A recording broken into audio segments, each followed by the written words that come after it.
जसा तुम्ही जरा बघा तरी दिसली का? दिसली ना? असू दे, तुला ते महत्वाचं नाही बाळ, तुला हे महत्वाचं आहे. आता समोर बघ, भारतीय लोकसभेवर महाराष्ट्रातील एकूण किती सदस्य निवडले जातात असा तुला प्रश्न विचारलाय आणि या प्रश्नाचं बरोबर उत्तर आहे 48 सदस्य. आलं लक्षात? आता तुला परत 3 पर्याय दिलेले आहेत. एक 19 आहे, एक 288 आहे आणि एक 78 आहे. आता समोर लक्ष दे, त्याच्यामध्ये काय आहे, 19 जे सदस्य आहेत ते महाराष्ट्रामधून MH म्हणजेच महाराष्ट्रामधून राज्यसभेवर निवडले जातात.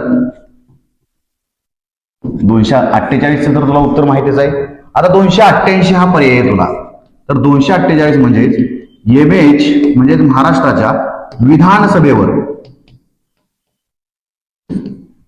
आणि इकडं ही जे 78 आहे ते आहे MH म्हणजे महाराष्ट्राच्या विधान परिषदेवर. असं प्रश्नाचं विश्लेषण आहे आणि तुला हे बघणं गरजेचं आहे, तुला ते बघणं गरजेचं नाही. लक्षात ठेव.